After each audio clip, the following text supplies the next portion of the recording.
Hare Krishna. Today is the appearance day of Srila Advaita Acharya, so we'll say something of what I've heard from his devotees about his glories, and we'll also read from this Srimad Bhagavatam, because we have to keep up with the Bhagavatam reading as well. So, yes, Sri Advaita Acharya, he was, in his heart, as Mahavishnu, he's lying in the causal ocean. But despite the fact that he is a incarnation of Krishna, in his heart he carries devotion. So this is the essence of life. This is a verse, Nityasita Krishna Prema Subject Kavanaya Shavanada Shura Titi Karana Udaya Jai Radha Gokananda Sitaram Lakshman Hanuman Sisi Gaurataiki. That love of God is situated in the heart of every living entity, and it's just a question of awakening that love. So Advaita Acharya Prabhu has come to teach us about the glories of devotion. And Srila Prabhupada, he says in one purport, even if you do not accept Krishna, if you do not accept this truth, then you will have to reside in the material world. And when you reside in the material world, you'll have to undergo many difficulties. You'll have to serve somebody anyway. You'll have to serve. You have to become the servant. But you'll become the servant to your senses and your mind, and you'll go to hell, practically. So, the glory of devotion to Krishna is spoken about by Sri Advaita Acharya, and we shall speak, a little later about that topic. Om Namo Bhagavate Vasudevaya. Om Namo Bhagavate Vasudevaya. We're reading, which verse is on the board? 50 is on the board. I see, and we're reading from which? 33. 30. Right. I've been told by Prabhu that I should just simply read the English translations of these, because there's a lot of verses to get through. So I will follow the authority.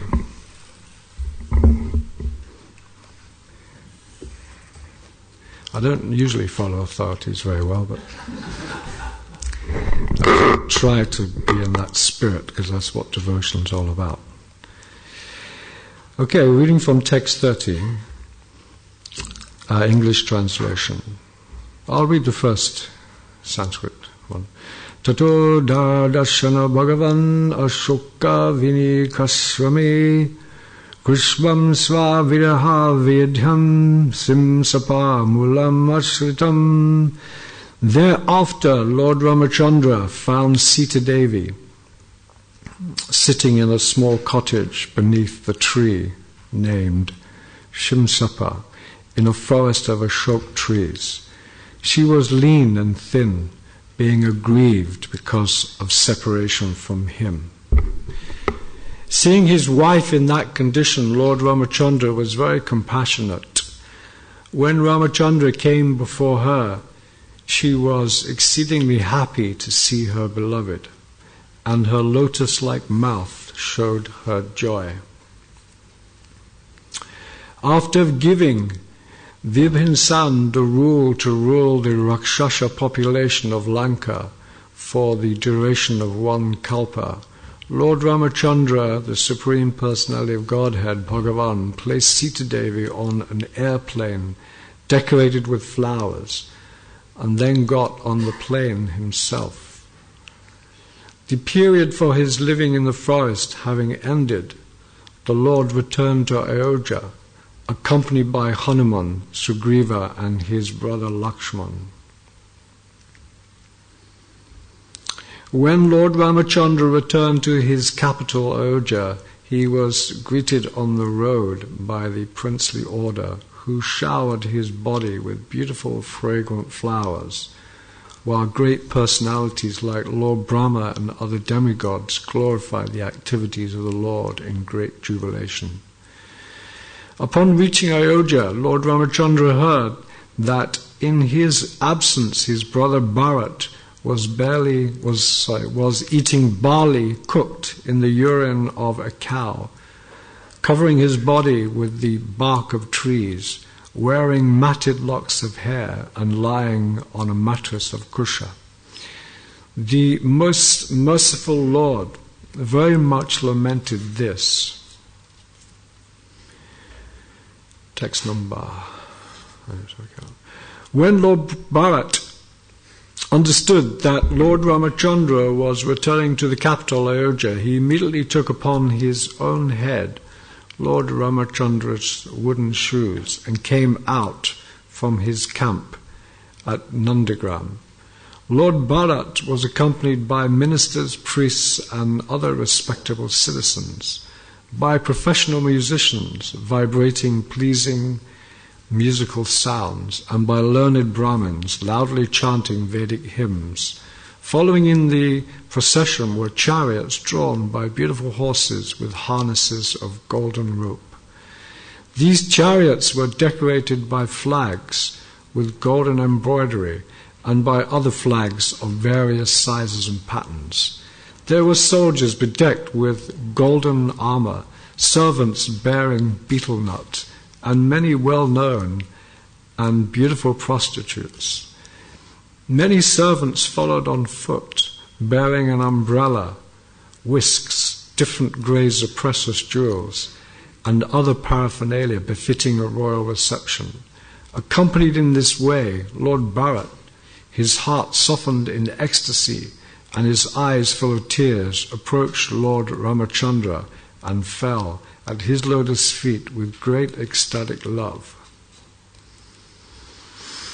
After offering the wooden shoes before Lord Ramachandra, Lord Bharat stood with folded hands, his eyes full of tears, and Lord Ramachandra bathed Bharat with tears while embracing him with both arms for a long time.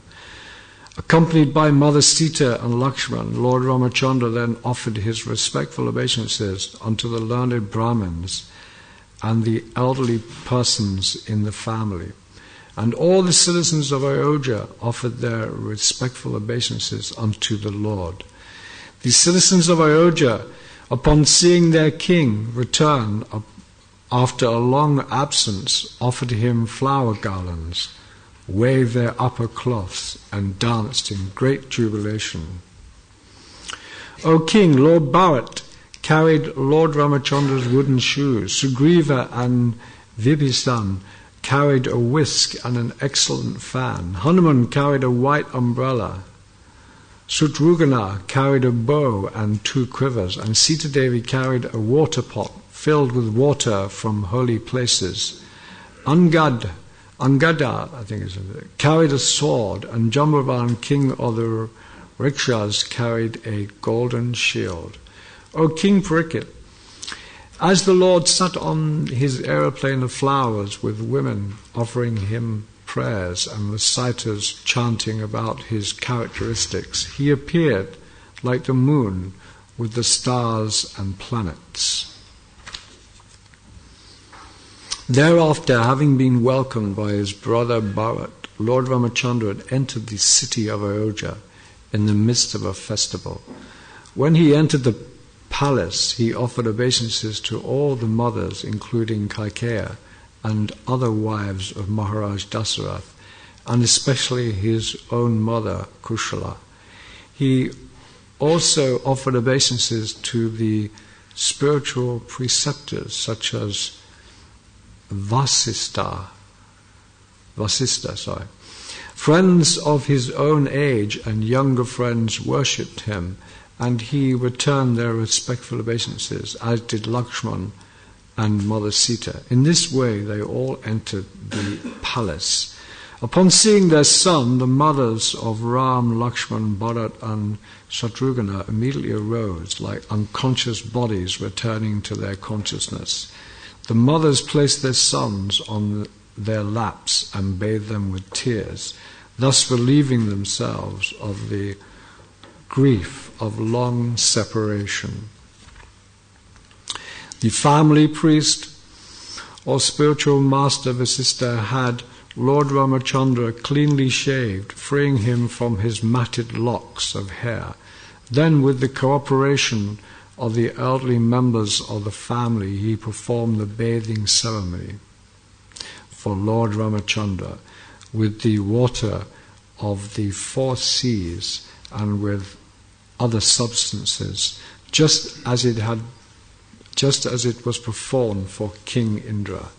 Lord Ramachandra, fully bathed and his head cleanly shaven, dressed himself very nicely and decorated with a garland and ornaments. Thus he shone brightly, surrounded by his brothers and wife, who were similarly dressed and ornamented. Shri Ramachandra ki. Now we're coming to this verse. Translation by His Divine Grace, Sri Bhaktivedanta Swami Prabhupada, and his purport.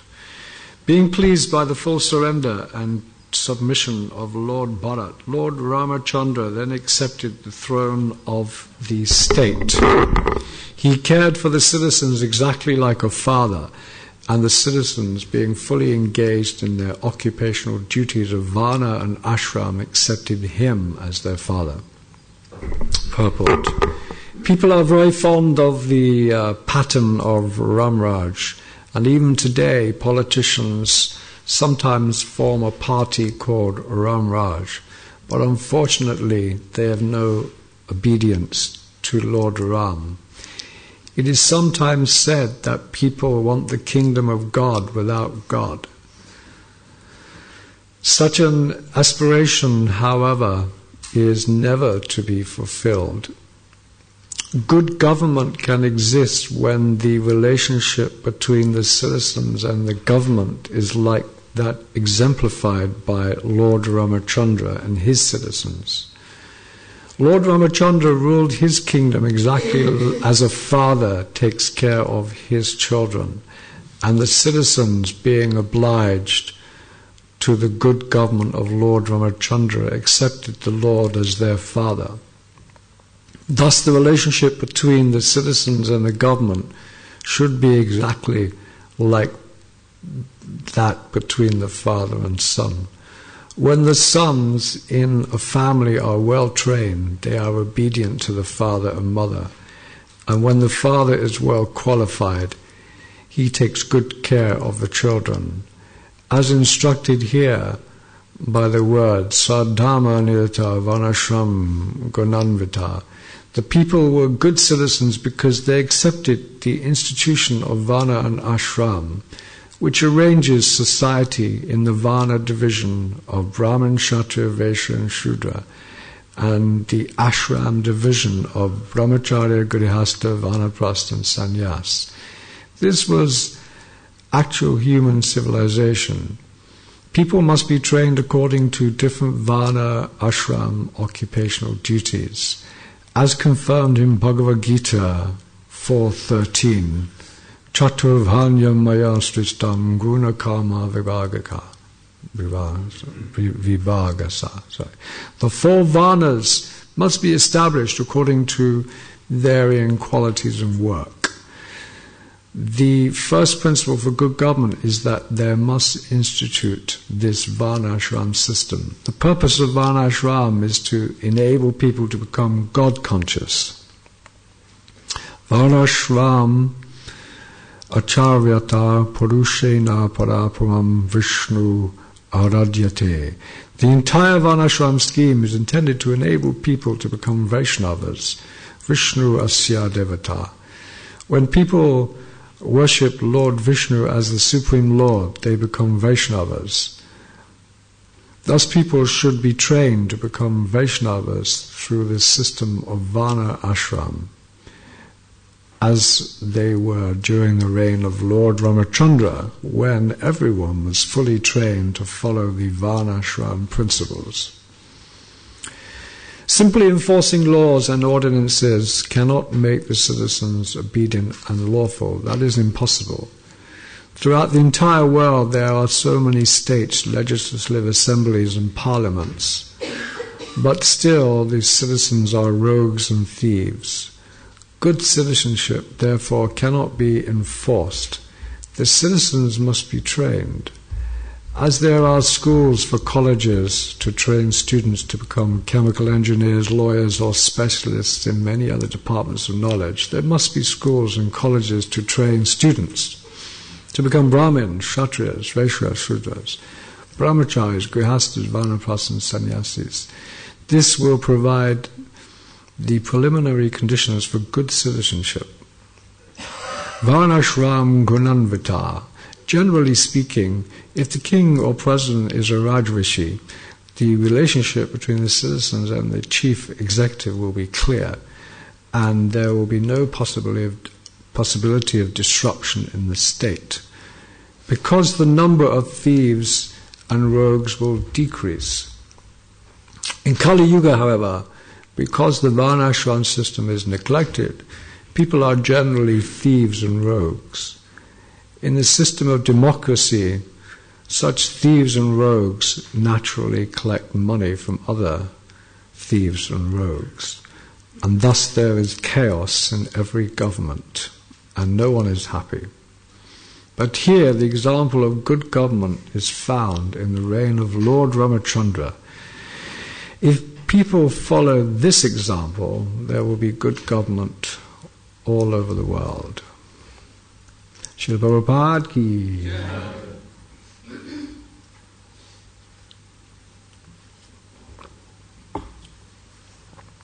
Meganatavandasya Gananjana Shalakaya Chakshushvalitam Jena Tasmai Sigurve Maha Sri Chaitanya Manam Vishtam Vistapatam Jena Bhutale Swan Rupagamayan Daranti Svaparadika Jai Sri Krishna Chaitanya Prabhu Nityananda Sri Advaita Gadadha Shivasari Gaura Bhaktavinda Hare Krishna Krishna Krishna Hare Hare Hare Ram Ram Ram Hare Vanchika Patarubhishcha Kripasindu Vyavacha Patitanam Haravyo Vaishnavyo Namaha. So this culture, which is being described previously as well in the verses that we read, a very nice culture. You could see how the citizens were very pleased to see Lord Ram return to the city of Ayodhya. And there was all kinds of exchanges going on, exchanges of love. There was no envy, practically. So people were happy to accept their condition and their situation as they were. And they were all cooperatively working together. And this is the system of Varnashram, really, and it's actually headed by Brahmins, qualified Brahmins, and it is then instituted by the Kshatriyas. It's very important that Kshatriyas take a leading role, because otherwise what the Brahmins want to have done won't take place. You need the strong arm of the Kshatriyas to enforce certain principles of laws and Dharma. You know the story.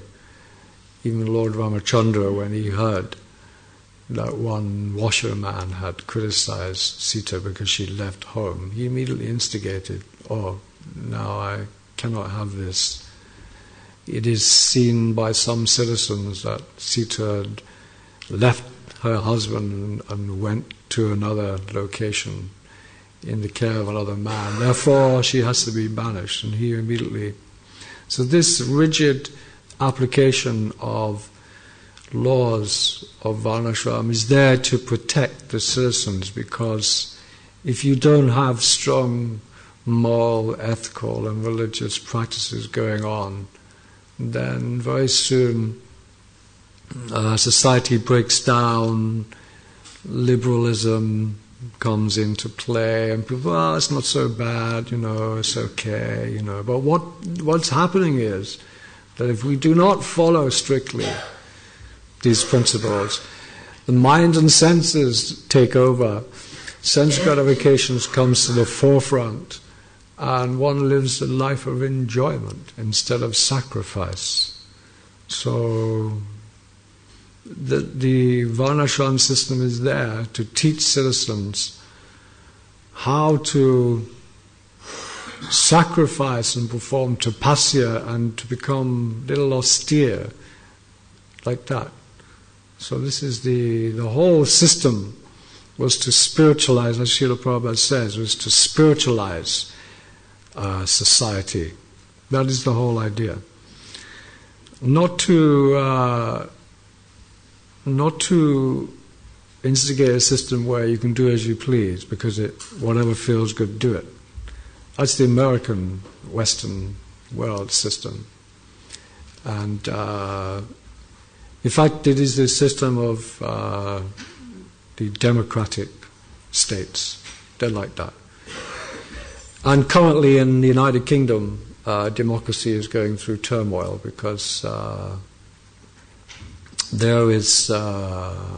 because what happens is democracy becomes so democratic that no one agrees with anything, So it used to be that there was one country, like one government. Now they want to split the country up into smaller states. And then you'll find that after that, they're not satisfied, so they want to split them up into smaller states. So you just get a few. So, but why? Because they want to please themselves. They do not know the goal of life. They do not know that they are conditioned by the material energy. They do not know that they are the servants of Krishna, and that devotion is lying in their heart, and that their real interest is to simply render service to Krishna. They want to render service to other beings. Some people might say, oh, well, I'm rendering service to my family, I'm rendering my service to my fellow countrymen, to society, therefore, isn't that good? Am I not doing something pleasing? Well, actually, this bhakti or this devotion or rendering service is not meant for anyone other than the Supreme Personality of Godhead, Krishna. Because Krishna says, Mevanso jiva loka, jiva bhuta sanatana manistan indranayi prakriti. You are my parts and parcels. Your love or your interests, they are with me. You should surrender to me. You should reciprocate your love with me. Why? Because I live in a different dimension. I live in a spiritual dimension. Krishna, he's like that. He lives in a spiritual dimension, and there, selfless love takes place. Even Krishna himself. Some people have the idea that God is just someone who wants to just take love from, but that's not the case. He's always wanting to reciprocate love, and we know in the Shastra that if a devotee thinks of Krishna, Krishna thinks of that devotee. It is a reciprocating thing. It is the Vishaya and the Ashraya. Krishna is the Vishaya, and the living entities are the Ashraya, enjoyed, but also works both ways. Krishna also likes to give pleasure to his devotees. That is there. Otherwise, what kind of God would be? It would not be very attractive. So Krishna is supremely attractive. He is a supremely attractive being. Unfortunately, under the spell of the material energy, we have forgotten his glories. And we're thinking we can find that attraction in other beings. But actually, it never satisfies us. So we need to hear the glories of Krishna, his lila, his pastimes. We also need to understand how he's operating within the material world. He is the super soul in the heart of all beings. Actually, he's manifesting everything. Everything is Krishna. Therefore, Krishna says, one who sees me everywhere and sees everything in me, I am never lost to him, he's never lost to me. So everything we see, all intelligence, all arrangements that we see around us, are all coming from Krishna. It's just a certain men are taking credit for it, but actually the intelligence comes from Krishna. Prabhupada once said, I am sitting here on this Vyasasan, my hair is growing, my fingernails are growing, my food is being digested. I do not know how it's going on. It's a fact. We do not know how. We just happen to be sitting in this body. And the way this body works, the mind, intelligence, the false ego, the conditioning, it is very strange, and it's very painful condition to those who seek knowledge. Those who are in ignorance, they accept their painful condition, actually. It's very unfortunate. They simply exist in a condition of suffering.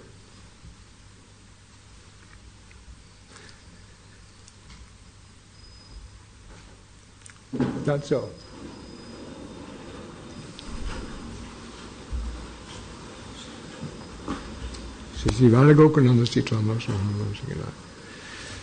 They simply exist in this suffering condition and not even questioning, actually, and no knowledge of their condition. So this is the great glory of the Varnashram system and the great glory of Krishna's plan, because Krishna, he actually, you could say he places us into this condition, but he also gives us a way how to free ourselves from this condition. So it's a very beautiful arrangement, because any activity we do, we can become liberated. There's one verse, Dhammasya Bhavagasya Nato Vikalpatalpate Natasya Davakantasya Kamalavismitaha. All occupations, they're actually meant for liberation. They're not meant for material gain. And even if material gain come from such occupations, one should never use it for sense gratification. So you see, it's whilst we're in this material world, Krishna has made a perfect arrangement, because whether you're Kshatriya, Vaishya, Shudra, Brahmin, your occupational activities can be linked with God. And there, this verse, apavagasya, means ultimate liberation. Then you will become liberated by your activities. And the opposite is pavaga, which means material bondage. And in material bondage we can see the material living entities. They are, Prabhupada says, he gives one analogy, I don't know, some Sanskrit or something. Pa, ba, ma. Pa means work very hard labor. Then you foam at the mouth. After your hard work you become disappointed. And then there's fear. And then death comes. So this is material life. And the opposite for a devotee also works very hard, actually. But he works hard for a different motive. He's working hard under the guidance of his spiritual master and the acharyas. And his work is to free the living entities from their material entanglement. This is his work. All the work that is done by the International Society for Krishna Consciousness is centered around that theme, how to free the living entities from their material suffering. And at the same time, it is also, while doing such activities, one frees himself So it's such a nice arrangement. You free yourself from your own suffering, and then you begin to relish devotion to Krishna. Therefore that verse is there, Shushushu Saradana Shah, Vasudeva Kataruchi, Svam Hat Seva Vipra, Punya Tirtha. By serving such a sadhu who has great compassion, he has great compassion. This is his heart. There are many examples of Srila Prabhupada's life where he felt such overwhelming compassion for the living entities. In fact, when you think about it, I mean, the sacrifice that Srila Prabhupada performed, going across to America, going into the United States of America where the most difficult circumstances were there, and giving his association to young men and women who were ready to take his association. He would cook for them, he would teach them he would do everything. So this is the energy of the internal energy. This is the heart of the Vaishnava. He is the ocean of mercy. He's the friend of the poor. You know the verse we sing every morning to Srila Prabhupada, that's a fact. So this Varnashram system, it is meant for freeing us and changing our work ethics. We do the same work, but we do it in a different way. And we practice austerity and tapasya. This is also very important, because how we work, it has to be done nicely under the direction of the sadhus. And we have to learn how to practice putting our consciousness in the right frame of mind, if you know what I mean. So the verse is there, tapasya brahmacharyena samena cha damena cha tagyena sachashuchamam yamena niyamena cha. You have to practice tapasya. If you want to become free from this material body, you have to become celibate, completely celibate. So this is tapasya. To follow that principle in this day and age, very few people can do.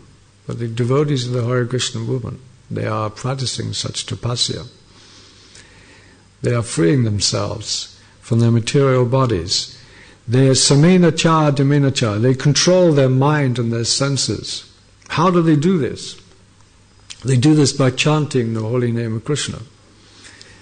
Because there's one purport where Prabhupada says, by yoga practice, one meets the super soul in the heart and follows his direction.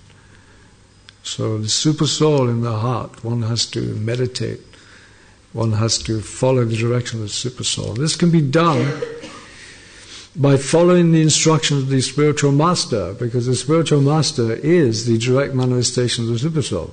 So anything the spiritual master tells you, or the sadhus who are connected with Krishna, what they tell you to do, you're getting direct instruction from them. So if you simply follow,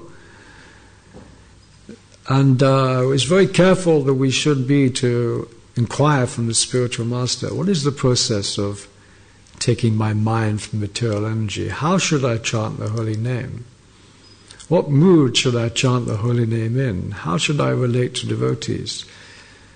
And Chaitanya Mahaprabhu in his Shikshashtakam has taught us that all the potencies of Krishna are there in his holy names. So if we chant Hare Krishna Mahamantra nicely, we'll most definitely be able to reach a transcendental state. But there's difficulty comes because sometimes faith is not there, or we become too entangled in material life. Our mind and senses go to other things. We may start to criticize this, that and the other, and therefore our mind once again becomes disturbed. So in all humility, this is the key, by chanting the holy name alone in all humility, one then becomes Krishna conscious. We have to be very careful about this. It's very tight. It's a tightrope, isn't it? It's a, what do you call it? You can slip at any moment. In fact, in Advaitacharya Prabhu's Leela pastimes, we'll hear that even Chaitanya Mahaprabhu, when he inaugurated the chanting of the holy name of Krishna, many people criticizing him, so-called Brahmins, they were criticized. Why are you chanting Hare Krishna? It's just sentimental. Why don't you study the scriptures? You're disturbing the whole atmosphere. We're trying to sleep. And all night long you're doing this Hare Krishna, Krishna. It's too much for us. In fact, we've reported your activities to the king. And he's going to come and sort you out. So very envious, and they could not understand. So Sri Advaita Acharya Prabhu, he said to Mahaprabhu, you're giving your mercy to everyone. But actually those who are envious, they cannot have your mercy. Those who criticize them, they cannot have your mercy. So we have to be very careful not to fall into that trap. Because when someone is great, and who is performing various activities, the tendency may be for us not to believe their glories and to criticize them. So this is very dodgy business. You come to Krishna consciousness, then it's not so easy thing. And that previous verse, Yamena cha, Nimena cha. Yamena means cursing. We should not curse one another, actually. It's not so easy to do, but we should try. At least we should know these things and know that when we're doing wrong, we can rectify. So devotional service, it is supreme knowledge and brings about detachment from material activity. So this chanting of Hare Krishna, this engaging in devotional service, the Shravanam Kirtanam Vishnu Smaranam, and engaging in serving under the direction of the Guru, Sadhu and Shastra, it brings detachment. Now Prabhupada says, having such knowledge, he then engages himself in his occupational duties, and that is bhakti yoga. So it's interesting. You see, when we speak about varnashram,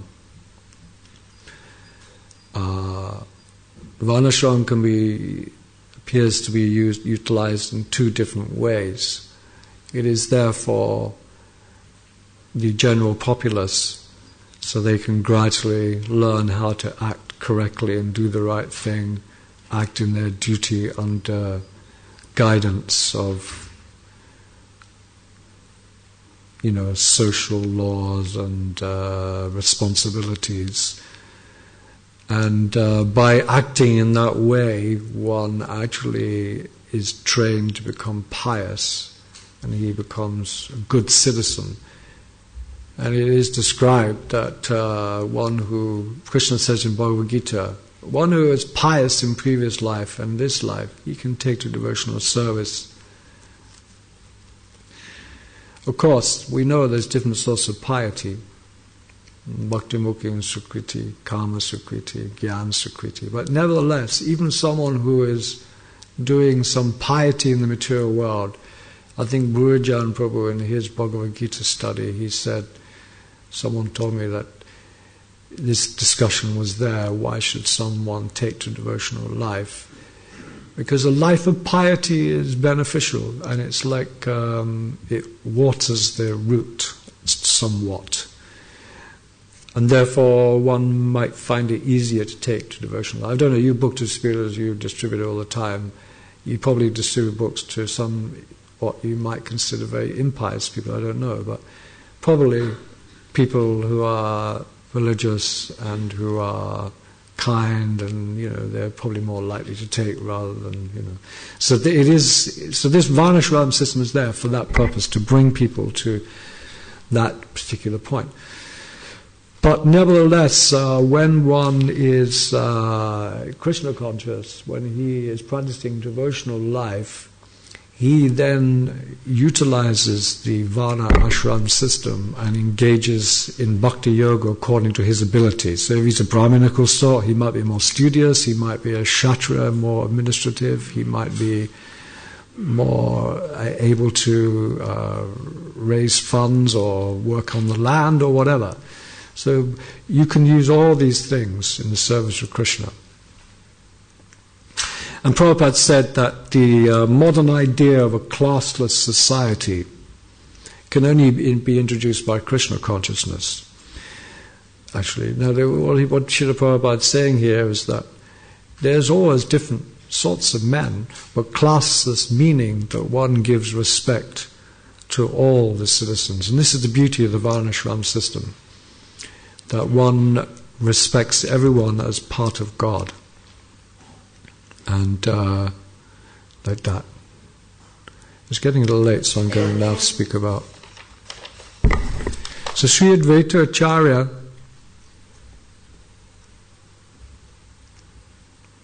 he is, as we know, Mahavishnu. You see the picture here of Mahavishnu lying in the causal ocean with all these skin pores, and the universe is coming. So this Mahavishnu, who is coming from Shankarshan, Lord Balaram, right? Lord Balaram, then Shankarshan, Prajuva Alivuda. So he is the first manifestation. Huh? The second Chatru, yeah. So Mahavishnu comes, Govinda knows all these 10 kinds. He comes the second Mahavishnu. So he is, Sri Advaita Acharya is non-different than this person. Therefore he is called Advaita. Advaita means non-different. Advaita Achyutam Ananda Ananda Rupam.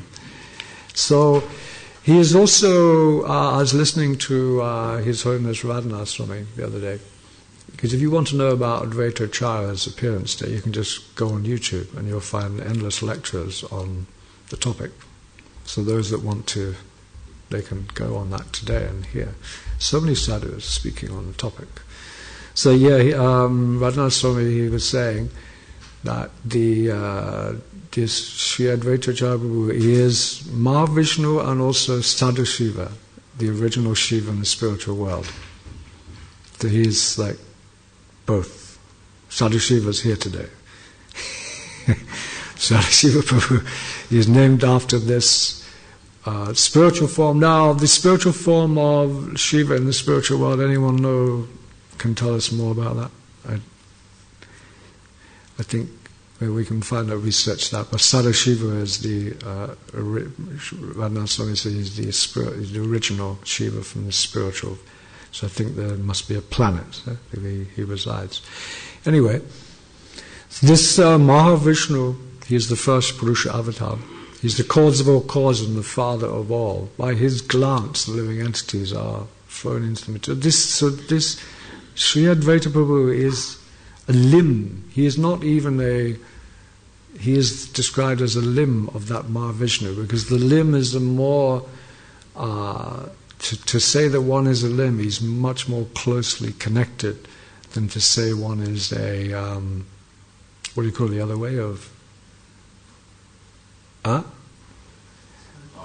Part, yes, part. Yeah, he's a limb, so he's very much connected. So he appeared, Lord Sri Advaita Acharya appeared in Nandagram, and he was the son of Kuvera Pandit and Navadevi, and so that was his birth. Later, after a while, he moved to Shantipur. And when he was a teenager, a young man, his parents departed from this world. So he was very beautiful in appearance, and he was very learned as well. And he had immense devotion and compassion for all living beings. He was also the leader of all the Brahmins and the Vaishnavas. They considered him the leader. See, this Sadashiva connection, because Lord Shiva himself, we know, he is also very compassionate, Lord Shiva is. He takes care of anyone. Anyone who comes to him, even the ghosts, hobgoblins, people that are being rejected by everyone else, he will take them. So this is also, so he appears in the Panchatattva. Lord Shiva appears in the Panchatattva in this form of Advaitacharya. So he has that same mood of compassion for all living entities. He will accept anyone. He will not judge anyone. So actually, Advaitacharya Prabhu, he later contacted Haridas Thakur, and he came. Haridas Thakur came, and he spoke on the glories of the holy names. And he said that the holy names are chanted not for liberation, but only for one reason why we chant the holy name. And that reason is to attain love of God. So the Brahmins at the time, they didn't like what Haridas Thakur was saying. It's just like when Chaitanya Mahaprabhu was there and he was chanting Hare Krishna, they didn't like what he was doing. It's like when Jesus Christ came and preached, the local priests, what they call the pharaohs, or what they call it? Pharisees, yeah. They didn't like that either. So you always get this established order. They don't like people coming in. They become envious because they know this is our jurisdiction. You're coming into our jurisdiction here. You're changing the rules. You're going against the grain. You're upsetting the status quo. This won't do. And they're so envious, and they're so adamant that they want to even do harm to such personalities. You know Haridas Thakur, he was beaten in 21 marketplaces. So this Haridas Thakur, he spoke these great glories of the holy name, and everyone was criticizing. But Advaitacharya Prabhu, in one meeting, he gave Haridas Thakur great honor, because there was this meeting of the assembled Vaishnavas, and so Haridas Thakur, Advaitacharya Prabhu glorified him in front of all the Vaishnavas. Even though Haridas Thakur came from a Muslim family, he was so-called untouchable. People were thinking, who is this Haridas? Why is he speaking like this? But see, Advaitacharya did not judge like that, and the example that we are to be had from that example is we should never judge anyone externally. We should actually hear from someone who is able to speak about Krishna. Doesn't matter about his class, creed, whatever. So Advaitacharya would spend time with Haridas Thakur and give great honor to him. And Advaitacharya Prabhu later he met Madhavinda Puri. Well, Madhavinda Puri, who is the guru of Ishvara Puri, who is the spiritual master of Sri Chaitanya Mahaprabhu. So Advaitacharya Prabhu also had the same guru, Madhavinda Puri. And when he met Madhavinda Puri, he took initiation, then later went to Vrindavan. And when he was in Vrindavan, he was sitting in this place, and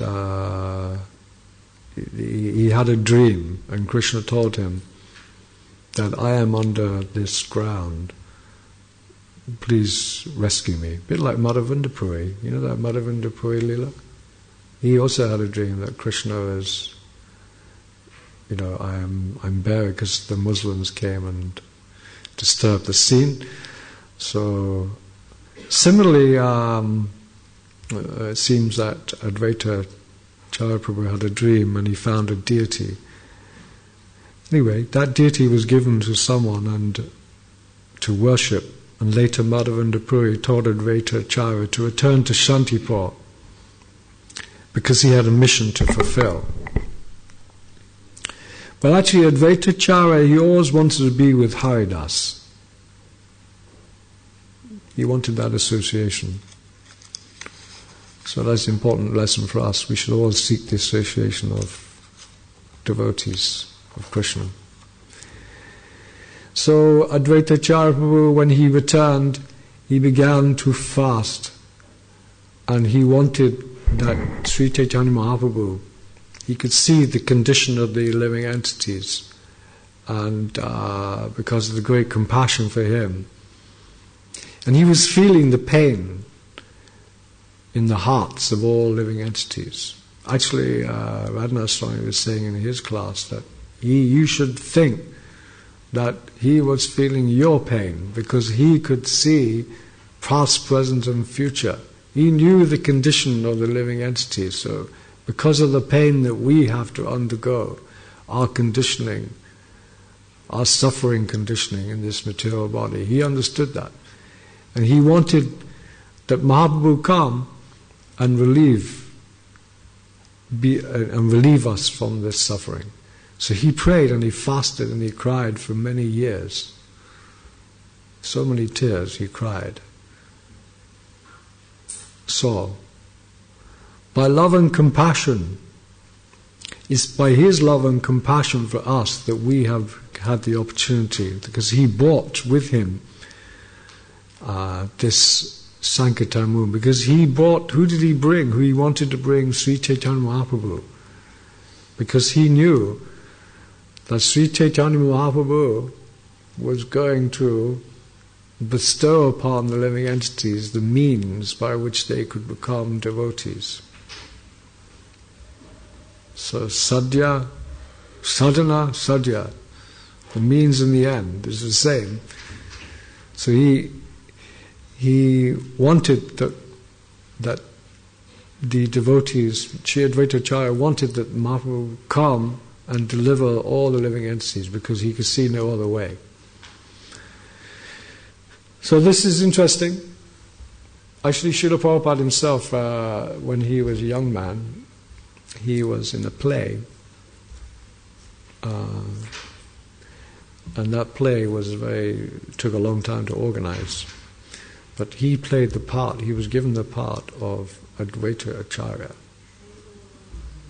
So, later he actually, he's in that same mood, see? He is in the same mood.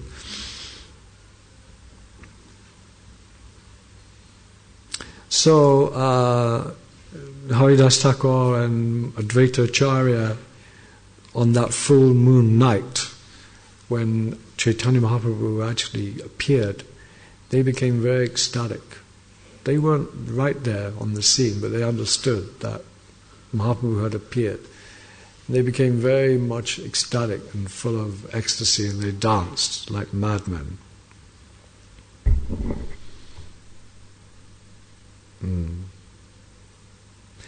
But you know, when Mahaprabhu first performed his Leela, he was a scholarly man. He didn't exhibit his love of God in that sense in the early stages of his Leela. He actually was into Sanskrit grammar and always challenging people to arguments and stuff. So he never really exhibited that. So Advaita Acharya became a bit worried about him. Oh, why is he's not acting as he should do?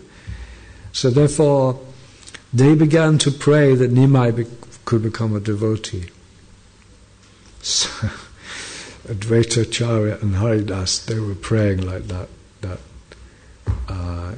Mahaprabhu, he should become a devotee. So then, this is an interesting point, isn't it? Due to the prayers of them, later when he returned from Gaya, actually Mahaprabhu went and he met Madhavinda Puri. He met Ishvara Puri, his guru. And then after meeting his guru, he started to exhibit his ecstatic moods of chanting Hare Krishna, Krishna Krishna, Hare Hare, Hare Rama, Rama. Because not until then. So this is interesting that we need the prayers of the Vaishnavas, then we can become a devotee. This is a very interesting point. It is said like that. That if you have the prayers of the devotees, if you can please a devotee, and you have their good thoughts and wishes, then this is a very wonderful thing. And then Krishna will definitely fulfill the desires of that devotee. That's why it's very important for us to associate with such sadhus who have such consciousness, because they can become our well-wishers and they can pray for us. And then Chaitanya Mahaprabhu. I'll just finish shortly. So Mahaprabhu then began to exhibit his great ecstatic love of God through the chanting of the holy name, nighttime kirtans, daytime kirtans, everything going on. Actually, his students, he began to talk to his students, and he began to chant Gopi, Gopi, Gopi. He started chanting the name of the gopis, and his students became very critical. Why are you chanting the name of the gopis? They thought, what's happened to your logic and your gyan and all that? You're becoming a sentimentalist. So he became disgusted with his students, and then he renounced them, and then he took sannyas, because he thought, actually, it's not good that people are not respecting me in the proper way. It'll do great harm to them. Therefore, I should take sannyas, because if I take sannyas, so then they'll automatically pay obeisances and be respectful to me. See, so that's why Mahaprabhu took sannyas, for that reason. So Mahaprabhu, sometimes in kirtan, he would become so ecstatic that he would faint. And one time he fainted, and then Advaita Prabhu took advantage while he was fainting and began to worship him with all kinds of ghee lamps, and he began to worship him with flowers and all kinds of stuff. And Gadadhar said, "What are you doing? He's young. Why are you worshipping like this?" And then Advaita said, do you not know who this boy is? He is none different than Krishna. It was only then that Gadadhar could understand that Nimai was Lord Krishna. So another indication. We cannot understand who Krishna is. Even Gadadhar could not understand without the association of the Advaita-acharya. So this is why the International Society of Krishna Consciousness has so many sadhus. Any one of them can tell you about Krishna. Sometimes people criticize. Oh, there are no. Well, who is the pure? There's so many devotees in ISKCON, and you can choose who you want to associate with. So many. So at that point, Gadadhar Prabhu understood the glories of Sri Chaitanya Mahaprabhu. He understood him to be God. One time also, Mahaprabhu had fainted, and Sri Advaita-acharya took advantage to touch his feet, because he was fed up with the Lord always worshipping him, because Advaita-acharya, he was the disciple of Madhavendra Puri. So he was Mahaprabhu's guru. Ishvara Puri was also disciple. Therefore, Chaitanya Mahaprabhu always gave great respect to Advaita-acharya and worshipped him as a senior, and also spiritually as well. So it was very disturbing to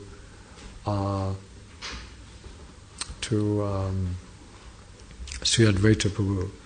So he took advantage once when Mahaprabhu was on the floor and touched his feet, when he was in a dream condition, when he was swooned in ecstasy. And then Mahaprabhu got to hear afterward, who touched my feet? Someone touched my feet. But the disciples knew who had done this, but they didn't want to come forward and say. But anyway, Advaita said that it was him, because you always worship him. Now I wonder, and therefore Mahaprabhu left the place in anger, and he appeared and he just left the place. He became very disturbed by this, and it very much disturbed the heart of Sri Advaita Acharya, and he also was kind of banished for a little while. He had banished himself. But then later Mahaprabhu called, because nighttime kirtans were going on, and he called for Sri Advaita Acharya to return, and later he returned. And everything was... Anyway, it's getting late. Actually, I could go on more, but I think we have to... One final point. When Sri Advaita Acharya came back to Chaitanya Mahaprabhu after this kind of transcendental disagreement about their situations, the Lord sent one disciple, go and bring Advaita Acharya back. And then he went to Advaita Acharya and he asked him to return. And he agreed to come back. But he asked this disciple, well, who is it? Who is Chaitanya? Why are you saying that Chaitanya Mahaprabhu is the Lord? Why should he be worshipped like that? Where's your evidence that he is who he says he is? Anyway, this devotee, Ramai Pandit, he couldn't come up with any evidence. But still, Sri Advaita Acharya was very pleased, and he returned back to Navadvip. And but he said to Chaitanya, he said, I will test out Sri Chaitanya Mahaprabhu. I will be in the house of Nanda and Acharya, and then you go to Chaitanya Mahaprabhu and you ask, and you say, I don't, Mahaprabhu, I've come. Where is Advaita Acharya? Ask him where he is. And Mahaprabhu immediately said that yes, Mahaprabhu, Sri Advaita Acharya is in the house of Nanda and Acharya, so go and get him. So anyway, this was a test. And then eventually, finally we can say that Advaita Acharya Prabhu, he came and joined together with Mahaprabhu. And so although he called Chaitanya Mahaprabhu to this material world, he was the last member of the Panchatattva to join the others. Because, Gadadhar, Srivas, and they were all there, but he was the last member. Anyway, there's some Leela, I don't know, we are running out of time here. So thank you very much. Any questions or comments about Sri Advaita Acharya?